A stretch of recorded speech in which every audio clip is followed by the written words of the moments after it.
Hello, আসসালামু আলাইকুম ওয়া রাহমাতুল্লাহি ওয়া বারাকাতুহু। আমি তারেক রহমান বলতেছিলাম বাংলাদেশ থেকে। আপনি কে বলছেন? হ্যালো, দয়া করে পরিচয় দিন। আজকে আমার খুশির দিন। ওয়ালাইকুম আসসালাম ওয়া রাহমাতুল্লাহি ওয়া বারাকাতুহু। অবশেষে বাংলাদেশে চলেই গেলা, হ্যাঁ? আর আমরা বিদেশের মাটিতেই আসলাম। আমাদের আর জায়গা হলো না বাংলাদেশে, তাই না? সারা জীবন আমাদের উপর অত্যাচার করছো। আমাদের পরিবারের উপর, আমাদের উপর, সবার উপর।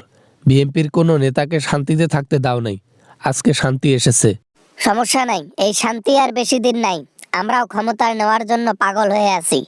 একবার ক্ষমতাটা যদি হাতাইতে পারি না, দেখবা যে সবাই আবার বিদেশে চলে গেছো, বুঝছো? চেষ্টা করে দেখতে পারো, শয়তানের কাজ কখনো সফল হয় না। আর আমরা তো ধৈর্য ধরেছিলাম, একদিন আমাদের সুদিন আসবে। আর সেই সুদিন আজকে। তোমরা তো সবাই বিদেশ থেকে বাড়িতে গেলা, মানে বাংলাদেশেতে গেলা। সামনে নির্বাচন 12 ফেব্রুয়ারি, অথচ আওয়ামী লীগ এত বড় দল নির্বাচনে অংশগ্রহণ করতে পারবে না, এটা কোনো হলো? স্বৈরাচার গণহত্যাকারীরা কখনো নির্বাচনে অংশগ্রহণ করতে পারে না। যেখানে তোমাদের উপর দেশের মানুষের খেলাপ, সেখানে সরকার কি করবে? হ্যাঁ, দেশের মানুষই সরকার। ও, দেশে ফিরতে ফিরতে এখন তুমি ভালো হয়ে গেলা, তাই না? তোমরা যে আমাদের মতো কাজকর্ম করবা এটা কিন্তু আমি ভালো করেই জানি। দেখো তোমাদেরকে আবার জনগণ না পাঠাই দেয় আমাদের জায়গায়। যতদিন বাঁচবো ইনশাআল্লাহ জনগণের কল্যাণের জন্য বাঁচবো, জনগণের ভালোর জন্য বাঁচবো, দেশ উন্নয়নের জন্য বাঁচবো। কখনো যেন দুর্নীতি না হয় সেজন্য বাঁচবো। ক্ষমতার আগে এইভাবে বলা হয়, কিন্তু ক্ষমতা যখন পাওয়া হয়, টাকার লোভ আর সামলানো যায় না। তখন মন মানসিকতা চেঞ্জ হয়ে যায়। চুরির নেশায়, দুর্নীতির নেশায় ধরে যায়। হাতের আঙ্গুল যেমন 5টা সমান না, সব মানুষই এরকম সমান না। তুমি যদি নিজেকে সবার মতো ভাবো তাহলে ভুল ভাবতেছো। আমরা আপনাদের মতো না। এমনটা নয় যে বিএনপির রাজনীতি বাংলাদেশের লোক দেখেনি। বাংলাদেশের লোক দেখেছে বিএনপি কি করেছে পেছনের দিনগুলোতে। জানি না এখন কি করবে, তবে জানি আমাদের মতোই হবে।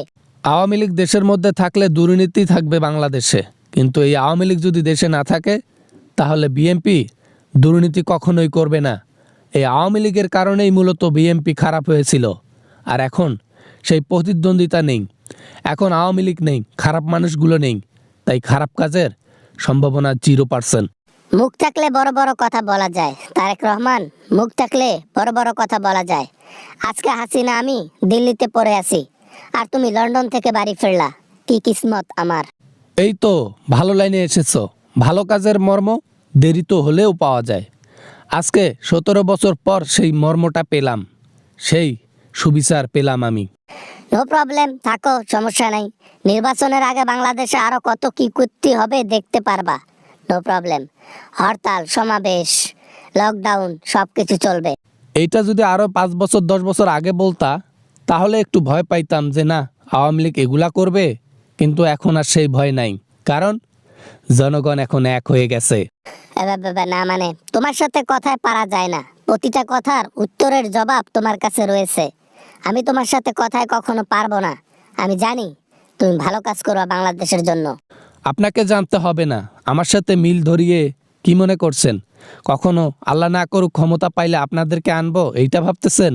No no no no no no no, phone রাখেন। একটু দয়া করিও, একটু দয়া করিও, আমার উপর একটু দয়া করিও। আমি বেশি কিছু চাই না, আমি শুধু চাই যে কেউ আমাকে বাংলাদেশে নিয়ে যাক। রাজনীতি না করেই খালি বাংলাদেশে থাকতে চাই। নারিয়ে বেলতলায় একবার যায়, জনগণ গিয়েছে কয়েকবার। মানে ধরা চলে 17 বছরই বেলতলায় গিয়েছে জনগণ, আর যেতে চায় না জনগণ, আমরাও না। তাই গুড বাই।